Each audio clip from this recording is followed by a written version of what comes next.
ఒక half cup బియ్యము. నేను యాక్చువల్గా రేషన్ బియ్యం తీసుకున్నానండి, ఎందుకంటే మనం ఇది బాగా మెదిపేస్తాం కదా. సో రేషన్ బియ్యం అయితే ఈజీగా బాయిల్ అయిపోతుంది అండ్ మెదపడం కూడా ఈజీగా అయిపోతుంది. సో నార్మల్ రైస్ కూడా తీసుకోవచ్చు, బట్ రేషన్ బియ్యం అయితే మనకి ఈజీ కదా, మెదపడం కూడా ఎలా అయినా మ్యాష్ అయిపోతుంది కాబట్టి. సో ఇప్పుడు నేను ఒక హాఫ్ కప్పు రైస్ని కడిగి నానబెట్టుకున్నాను. ఒక 10 మినిట్స్ దాన్ని పక్కన పెట్టేయండి, నానుతుంది. సో నెక్స్ట్ ఒక గిన్నెలో నేను 3 కప్స్ వాటర్ యాడ్ చేస్తున్నానండి. అంటే ఒక్క కప్పు పిండికి 3 కప్స్ వాటర్ అండి measurement. So 3 cups water add చేసిన తర్వాత మనకి వాటర్ ఇలా బాయిల్ అవుతూ ఉంటుంది. సో ఇలా బాయిల్ అవుతున్నప్పుడు మనం ఏం చేయాలి అంటే, మనం ఇందాక నానబెట్టి పెట్టుకున్నాం కదా బియ్యము, సో ఆ బియ్యంని ఇందులో వేసేయాలన్నమాట. చూడండి, మనకి ఇప్పుడు వాటర్ మంచిగా బాయిల్ అయ్యింది. సో ఇప్పుడు మనం పక్కన పెట్టుకున్న బియ్యం ఇందులో వేసేయాలి. ఇందులో వాటర్ తీసేసి ఓన్లీ బియ్యం మాత్రమే వేయండి, వాటర్తో సహా వేయకండి, మళ్ళీ వాటర్ లెవెల్ ఎక్కువ అయిపోతుంది. సో ఇప్పుడు మనకి బియ్యం ఇందులో యాడ్ చేసిన తర్వాత ఏంటంటే, బియ్యం మనకి బాగా ఉడికిపోవాలండి. మనకి వాటర్ లెవెల్ ఎక్కువే ఉంది కాబట్టి మనకి ఇది బాగా ఉడికిపోయి మంచిగా స్మూత్గా అయిపోవాలన్నమాట అన్నం అంతా. మనకి ఇప్పుడు మనం దాన్ని మెదిపేస్తాం కాబట్టి స్మూత్గా అయిపోతేనే బెటర్, లేదు అంటే మనకి అక్కడక్కడ గట్టిగా బియ్యంలాగా తగులుతూ ఉంటుంది రాగి ముద్ద తిన్నప్పుడు. సో బాగా ఉడికే వరకు దీన్ని ఉడికించుకోండి.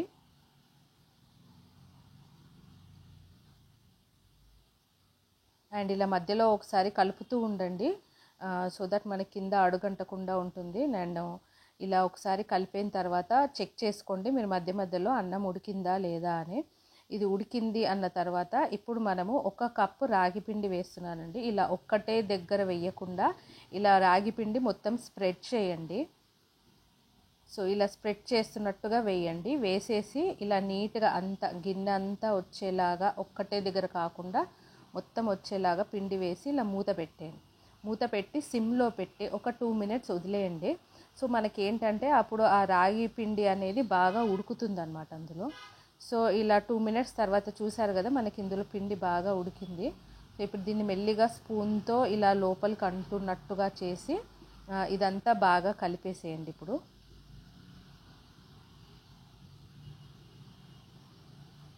చూసారు కదండి, ఇప్పుడు పిండి అంతా బాగా ఉడికిపోయింది. సో ఇదంతా ఒకసారి బాగా కలిపేయండి అండ్ సిమ్లో పెట్టి ఇంకా ప్రాసెస్ అంతా కంప్లీట్ చేయండి. ఇక్కడ నుంచి మొత్తం సిమ్లోనే ఉంచాలి.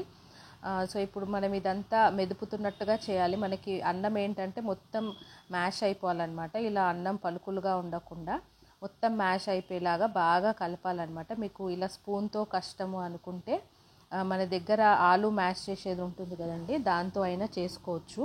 నేను ఫస్ట్ అయితే స్పూన్తో కలిపి చూపిస్తున్నాను మీకు. సో ఇలా మెదుపుతున్నట్టుగా చేయండి, నేను వీడియోలో చూపిస్తున్నాను కదా, అలా ప్రెస్ చేసి మెదుపుతున్నట్టుగా చేసి చెయ్యండి. సో మనకు అన్నం చూసారా, అన్నం అంతా మంచిగా మ్యాష్ అయిపోయింది. సో స్పూన్తో కష్టం అనుకునే వాళ్ళు, చేతులు నొప్పి అనుకునే వాళ్ళు ఇలా ఆలు మ్యాషర్ ఉంటుంది కదా, దాంతో అయినా చేసుకోవచ్చు. ఇలా బాగా మెదపండి, మనకి ఈ పిండి కానీ అన్నం కానీ ఎక్కడ ఉండలుగా లేకుండా మొత్తం బాగా కలిసిపోవాలండి. ఇలా బాగా కలపలేదంటే ఏమవుతుందంటే పిండి అక్కడక్కడ ఉండలుగా ఉంటుంది.